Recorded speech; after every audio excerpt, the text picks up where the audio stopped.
गरुण जी ने कहा, हे प्रभु, सपिंडन की विधि, सूतक का निर्णय और शय्यादान तथा पददान की सामग्री और उनकी महिमा के विषय में कहिए। श्री भगवान ने कहा, हे गरुड़राज, सपिंडीकरण आदि संपूर्ण क्रियाओं के विषय में बतलाता हूं, जिसके द्वारा मृत प्राणी प्रेत नाम को छोड़कर पितृगण में प्रवेश करता है, उसे सुनो। जिनका पिंड रुद्र स्वरूप पितामह आदि के पिंडों में नहीं मिला दिया जाता, उनको पुत्रों के द्वारा दिए गए अनेक प्रकार के दान प्राप्त नहीं होते। उनका पुत्र भी सदा अशुद्ध रहता है, कभी शुद्ध नहीं होता, क्योंकि सपिंडीकरण के बिना सूतक की निवृत्ति नहीं होती। इसीलिए पुत्र के द्वारा सूतक के अंत में सपिंडन किया जाना चाहिए। मैं सभी के लिए सूतकांत अर्थात सूतक समाप्ति का यथोचित काल कहूंगा। ब्राह्मण 10 दिन में, क्षत्रिय 12 दिन में, वैश्य 15 दिन और शूद्र 1 मास में शुद्ध होता है। प्रेत संबंधी सूतक में सपिंडी 10 दिन में शुद्ध होते हैं। सकुल्या अर्थात कुल के लोग 3 रात में शुद्ध होते हैं और गोत्रज स्नान मात्र से शुद्ध हो जाते हैं।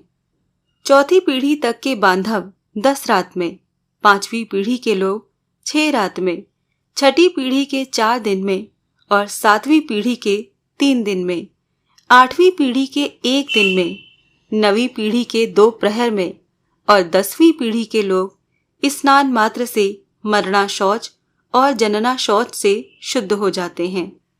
देशांतर में गया हुआ कोई व्यक्ति अपने कुल के जनना शौच या मरना शौच के विषय का समाचार 10 दिन के अंदर सुनता है, तो 10 रात्रि बीतने में जितना समय शेष रहता है, उतने समय के लिए उसे अशौच होता है। 10 दिन बीत जाने के बाद और 1 वर्ष के पहले तक ऐसा समाचार मिलने पर 3 रात तक अशौच रहता है। संवत्सर अर्थात 1 वर्ष बीत जाने पर समाचार मिले तो स्नान मात्र से शुद्धि हो जाती है। मरना शौच के आदि के 2 भागों के बीतने के पूर्व अर्थात 6 दिन तक यदि कोई दूसरा अशौच आ पड़े तो आद्य अशौच की निवृत्ति के साथ ही दूसरे अशौच की भी शुद्धि हो जाती है। किसी बालक की दांत निकलने तक अर्थात दांत निकलने से पहले मृत्यु होने पर सद अर्थात उसके अंतिम संस्कार के बाद स्नान करने पर, मुंडन के हो जाने पर 1 रात, व्रतबंध होने पर 3 रात और व्रतबंध के पश्चात मृत्यु होने पर 10 रात का अशौच होता है। जब किसी भी वर्ण की कन्या की मृत्यु जन्म से लेकर 27 मास की अवस्था तक हो जाए तो सभी वर्णों में समान रूप से सद्य अशौच की निवृत्ति हो जाती है। इसके बाद वागदान पर्यंत 1 दिन का और इसके बाद अथवा बिना वागदान के भी सयानी कन्याओं की मृत्यु होने पर 3 रात्रि का अशौच होता है। ये निश्चित है। वागदान के अनंतर कन्या की मृत्यु होने पर पितृकुल और वरकुल दोनों को 3 दिन का तथा कन्यादान हो जाने पर केवल पति के ही कुल में अशौच होता है। 6 मास के अंदर गर्भस्राव हो जाने पर जितने माह का गर्भ होता है उतने ही दिनों में शुद्धि होती है। इसके बाद अर्थात 6 माह के बाद गर्भस्राव हो तो उस स्त्री को अपनी जाति के अनुरूप अशौच होता है। गर्भपात होने पर सपिंड की सद अर्थात स्नान के बाद शुद्धि हो जाती है। कलयुग में जनना शौच और मरना शौच से सभी वर्णों की 10 दिन में शुद्धि हो जाती है, ऐसा शास्त्र का निर्णय है। मरना शौच में आशीर्वाद, देव पूजा, प्रत्युत्थान, अभिवादन, पलंग पर शयन अथवा किसी अन्य का स्पर्श नहीं करना चाहिए। जो व्यक्ति सूतक में नित्य, नैमित्तिक अथवा काम्य कर्म करता है, उसके द्वारा पहले किए गए नित्य, नैमित्तिक आदि कर्म विनष्ट हो जाते हैं। व्रती अर्थात ब्रह्मचारी, मंत्रपूत, अग्निहोत्री ब्राह्मण, ब्रह्मनिष्ठ, यति और राजा, इन्हें सूतक नहीं लगता है। विवाह, उत्सव अथवा यज्ञ में मरना शौच हो जाने पर उस अशौच की प्रवृत्ति के पूर्व बनाया हुआ अन्न भोजन करने योग्य होता है, ऐसा मनु ने कहा है। सूतक न जानने के कारण जो व्यक्ति सूतक वाले घर से अन्न आदि कुछ ग्रहण करता है वो दोषी नहीं होता, किंतु याचक को देने वाला दाता दोष का भागी होता है।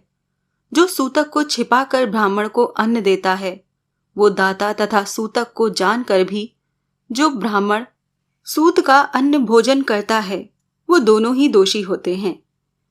इसीलिए सूतक से शुद्धि प्राप्त करने के लिए पिता का सपिंडन श्राद्ध करना चाहिए, तभी वो मृतक पितृगणों के साथ पितृलोक में जाता है।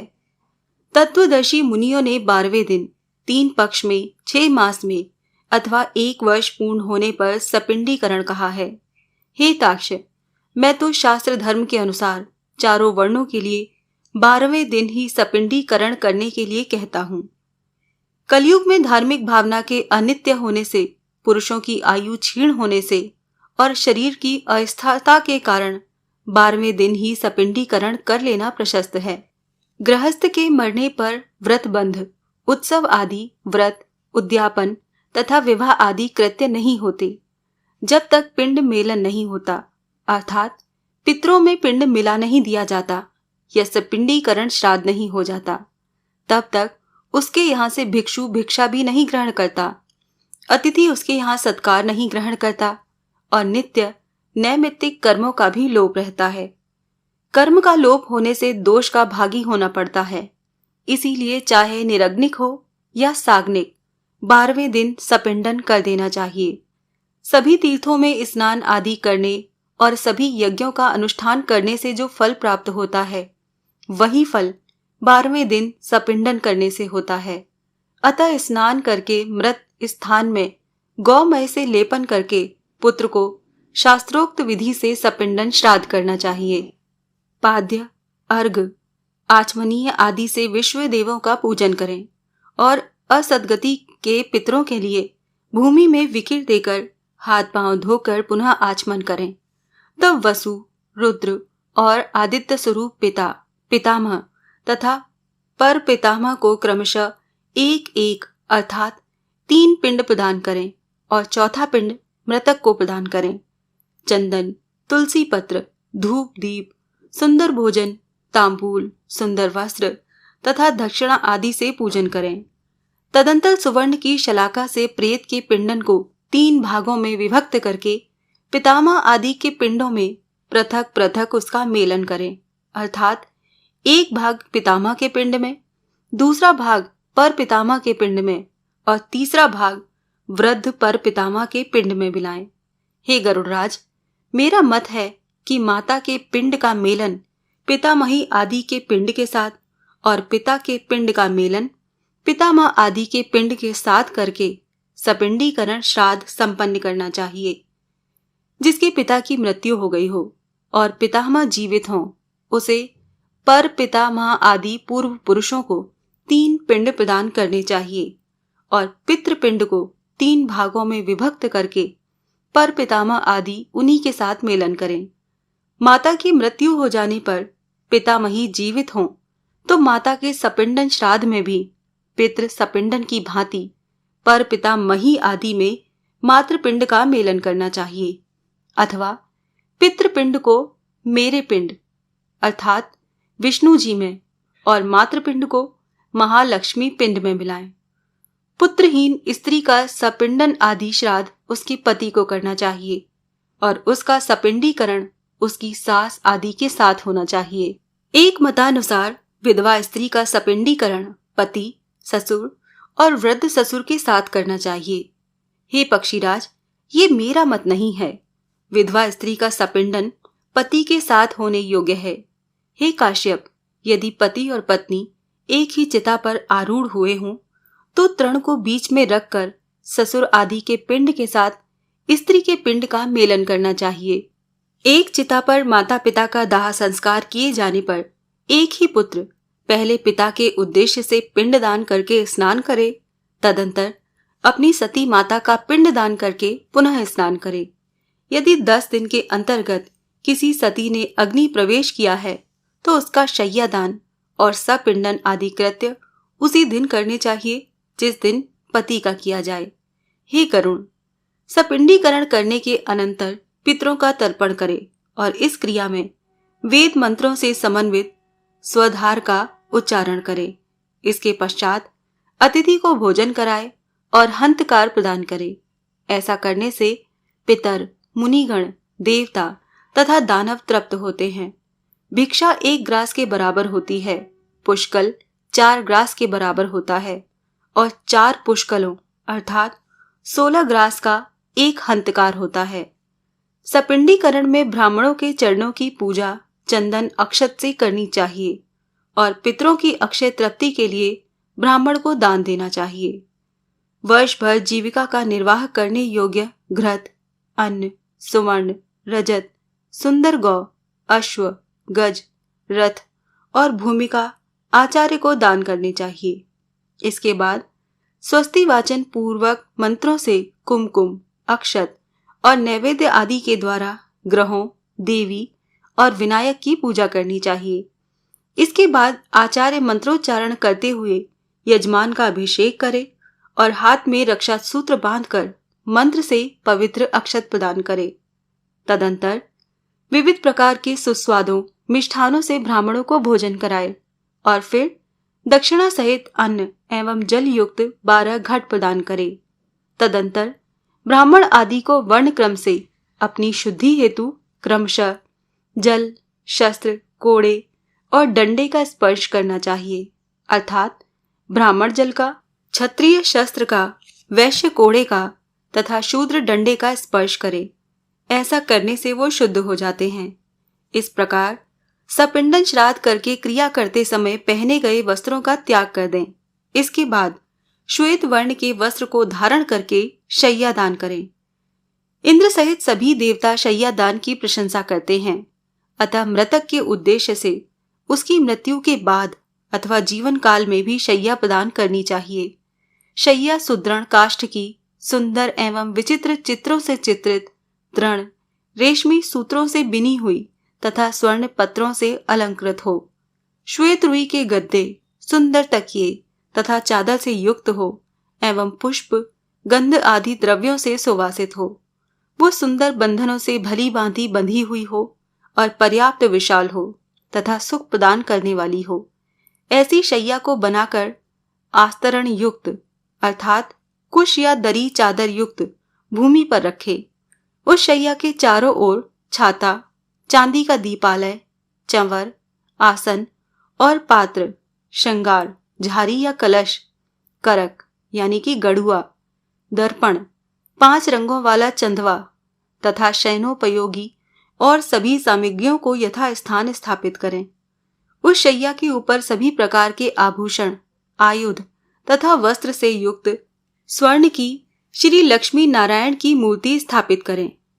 सौभाग्यवती स्त्री के लिए दी जाने वाली शय्या के साथ पूर्वोक्त वस्तुओं के अतिरिक्त कज्जल, महावर, कुमकुम, स्त्रियोचित वस्त्र, आभूषण तथा सौभाग्य द्रव्य आदि सब कुछ प्रदान करें। तदंतर सब पत्नी ब्राह्मण को गंध पुष्प आदि से अलंकृत करके ब्राह्मणी को कर्णाभरण, अंगुली लायक अंगूठी और सोने के कंठ सूत्र से विभूषित करें। उसके बाद ब्राह्मण को साफा, दुपट्टा और कुर्ता पहनाकर श्री लक्ष्मी नारायण मूर्ति के आगे सुख शय्या पर बैठाएं। कुमकुम और पुष्पमाला आदि से श्री लक्ष्मी नारायण की भली भांति पूजा करें। तदंतर लोकपाल, नवग्रह, देवी और विनायक की पूजा करें। उत्तराभिमुख होकर अंजलि में पुष्प लेकर ब्राह्मण के समान स्थित होकर इस मंत्र का उच्चारण करें। हे कृष्ण, जैसे क्षीर सागर में आपकी शय्या है, वैसे ही जन्म जन्मांतर में भी मेरी शय्या सोनी न हो। इस प्रकार प्रार्थना करके विप्र और श्री लक्ष्मी नारायण को पुष्पांजलि चढ़ाकर संकल्प पूर्वक उपस्कर के साथ प्रतोपदेशक ब्रह्मवादी गुरु को शय्या का दान दें और कहें, हे ब्राह्मण, इस शय्या को ग्रहण करो। ब्राह्मण कोआदात ये मंत्र कहते हुए ग्रहण करे। इसके बाद शय्या पर स्थित ब्राह्मण को लक्ष्मी और नारायण की प्रतिमा को हिलाए। तदंतर प्रदक्षिणा और प्रणाम करके उन्हें विसर्जित करें। यदि पर्याप्त धन संपत्ति हो तो शैया में सुखपूर्वक शयन करने के लिए सभी प्रकार के उपकरणों से युक्त अत्यंत सुंदर घर का भी दान करें। जो जीवित अवस्था में अपने हाथ से शैया दान करता है वो जीते हुए ही पर्व काल में वृष उत्सर्ग भी करे। एक शैया एक ही ब्राह्मण को देनी चाहिए। बहुत ब्राह्मणों को एक शैया कदापि नहीं देनी चाहिए। यदि वो शैया विभक्त अथवा विक्रय करने के लिए दी जाती है तो वो दाता के अधःपतन का कारण बनती है। सत्पात्र में शैया दान करने से वांछित फल की प्राप्ति होती है और पिता तथा दान देने वाला पुत्र दोनों इस लोक और परलोक में सुखी होते हैं। शैया दान के प्रताप से दाता दिव्य इंद्रलोक में अथवा सूर्य पुत्र यम के लोक में पहुंचता है, इसमें संशय नहीं। श्रेष्ठ विमान पर आरूढ़ होकर अप्सरा गणों से सेवित दाता प्रलय पर्यंत आतंक रहित होकर स्वर्ग में स्थित रहता है। सभी तीर्थों में तथा सभी पर्व दिनों में जो भी पुण्य कार्य किए जाते हैं उन सभी से अधिक पुण्य शैया दान के द्वारा प्राप्त होता है। इस प्रकार पुत्र को शैया दान करके पद दान देना चाहिए। पद दान के विषय में मैं तुम्हें यथावत बतलाता हूँ, सुनो।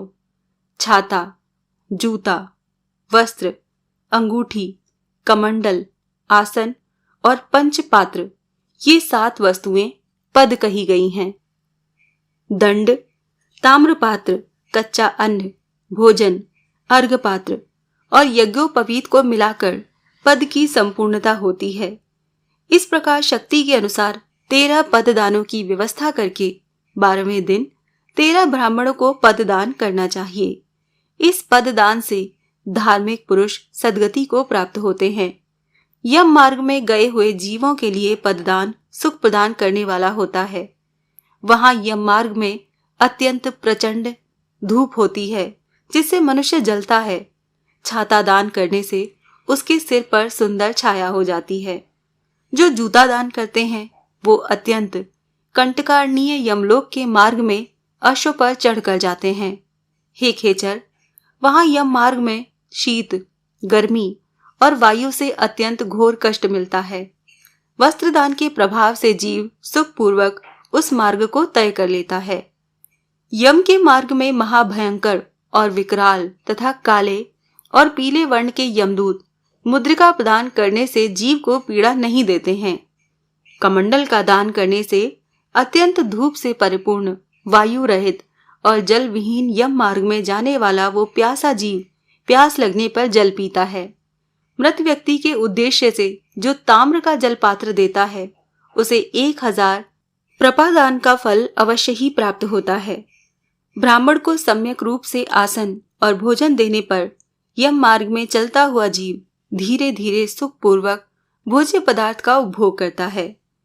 इस प्रकार सपिंडन के दिन विधान पूर्वक दान दे करके बहुत से ब्राह्मणों को तथा चांडाल आदि को भी भोजन देना चाहिए। इसके बाद वर्ष के पहले ही 12वें दिन सपिंडन करने पर भी प्रत्येक मास जलकुंभ और पिंडदान करना चाहिए। हे खग, प्रेत कार्य को छोड़कर अन्य किसी कर्म का पुनः अनुष्ठान नहीं किया जाता, किंतु प्रेत की अक्षय तृप्ति के लिए पुनः पुनः पिंडदान आदि करना चाहिए। अतः मैं विशेष तिथि पर मृत्यु होने वाले जीव के मासिक, वार्षिक और पाक्षिक श्राद्ध के विषय में कुछ विशेष बात कहूंगा। पूर्णमासी तिथि पर जो मरता है उसका ऊन मासिक श्राद्ध चतुर्थी तिथि को होता है और जिसकी मृत्यु चतुर्थी को हुई है उसका ऊन मासिक श्राद्ध नवमी तिथि को होता है। नवमी तिथि को जिसकी मृत्यु हुई है उसका ऊन मासिक श्राद्ध रिक्ता तिथि चतुर्दशी को होता है। इस प्रकार पाक्षिक श्राद्ध 20वें दिन करना चाहिए। यदि एक ही मास में 2 संक्रांतियां हों तो 2 महीने का श्राद्ध मल मास में ही करना चाहिए। यदि एक ही मास में 2 मास हों तो उस मास के ही वो दोनों पक्ष और वो ही 30 तिथियां उन दोनों महीनों की मानी जाएंगी। मल मास में पड़ने वाले उन दोनों मासों के मासिक श्राद्ध के विषय में विद्वानों को ये व्यवस्था सोचनी चाहिए कि श्राद्ध तिथि के दिन के पूर्वार्ध में प्रथम मास का श्राद्ध करें और द्वितीयार्ध में दोपहर के बाद दूसरे मास का श्राद्ध करें। हे खग, संक्रांति रहित मास में भी सपिंडीकरण तथा मासिक और प्रथम वार्षिक श्राद्ध करना चाहिए। यदि वर्ष पूर्ण होने के मध्य में अधिमास आता है तो 13 महीने पूर्ण होने के अनंतर प्रेत का वार्षिक श्राद्ध करना चाहिए। संक्रांति रहित मास में पिंड रहित श्राद्ध और संक्रांति युक्त मास में पिंड युक्त श्राद्ध करना चाहिए। इस प्रकार वार्षिक श्राद्ध को मलमास तथा उसके आने वाले शुद्ध मास 13वें मास दोनों ही मासों में करना चाहिए। इस प्रकार वर्ष पूर्ण होने पर वार्षिक श्राद्ध करना चाहिए और वार्षिक श्राद्ध की तिथि को विशेष रूप से ब्राह्मणों को भोजन कराना चाहिए। 1 वर्ष पूर्ण हो जाने पर श्राद्ध में हमेशा 3 पिंडदान करने चाहिए। एक उद्दिष्ट श्राद्ध नहीं करना चाहिए, ऐसा करने वाला पितृघातक होता है। तीर्थ श्राद्ध, गया श्राद्ध तथा गजत छाया योग में युगादि तिथियों तथा ग्रहण में किया जाने वाला पितृ श्राद्ध वर्ष के अंदर नहीं करना चाहिए। हे खगेश्वर, पितृ भक्ति से प्रेरित होकर के पुत्र को 1 वर्ष के अनंतर ही गया श्राद्ध करना चाहिए। गया श्राद्ध करने से पितर भव सागर से मुक्त हो जाते हैं और भगवान गदाधर की कृपा से वो परम गति को प्राप्त होते हैं। गया के विष्णुपद तीर्थ में तुलसी की मंजरी से भगवान विष्णु की पादुका का पूजन करना चाहिए और उसके आल वाल आदि तीर्थों में यथाक्रम पिंडदान करना चाहिए। जो व्यक्ति गया शिर में शमी के पत्ते के समान प्रमाण वाले पिंड को देता है वो 7 गोत्रों के 101 पुरुषों का उद्धार करता है। कुल को आनंदित करने वाला जो पुत्र गया में जाकर श्राद्ध करता है, पितरों को तुष्टि देने के कारण उसका जन्म सफल हो जाता है। हे खगेश्वर, ये सुना जाता है कि देव पितरों ने मनु के पुत्र इक्ष्वाकु को कलाप वन में ये कथा सुनाई थी। क्या हमारे कुल में ऐसे कोई सन्मार्गगामी पुत्र होंगे जो गया में जाकर आदर पूर्वक हम लोगों को पिंड प्रदान करेंगे? हे खगेश्वर, इस प्रकार जो पुत्र पितरों की आमुष्मिक अर्थात परलोक संबंधी क्रिया करता है वो सुखी होकर कौशिक के पुत्रों की भांति मुक्त हो जाता है। हे पक्षीराज, भरद्वाज के 7 पुत्र पितृ श्राद्ध हेतु गौवध करके भी 7 जन्म परंपराओं को भोग करके पितरों के प्रसाद से मुक्त हो गए। कौशिक की वो 7 पुत्र प्रथम जन्म में दशार्ण देश में 7 व्याधों के रूप में उत्पन्न हुए थे।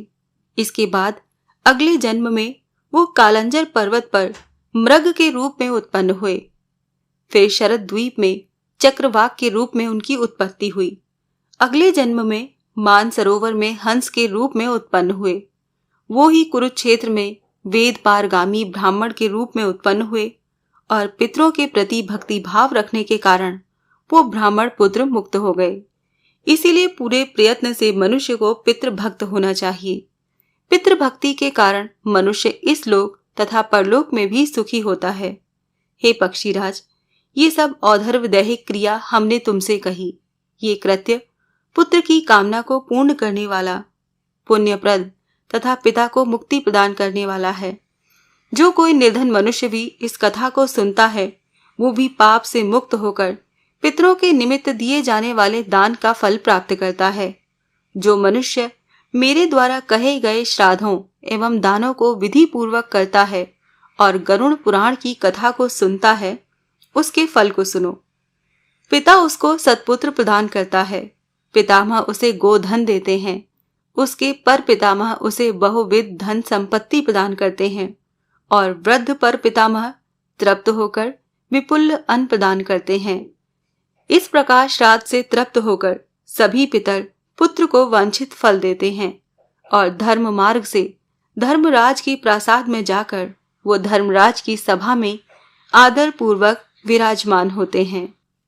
सूत जी ने कहा, इस प्रकार विष्णु जी के औधर्व दैहिक श्राद्ध दान आदि विषयक महात्म्य सुनकर गरुड़ जी को अपार हर्ष हुआ। प्रेतकल्प सारोद्धार का 13वां अध्याय यहाँ संपूर्ण हुआ। ओम नमो भगवते वासुदेवाय।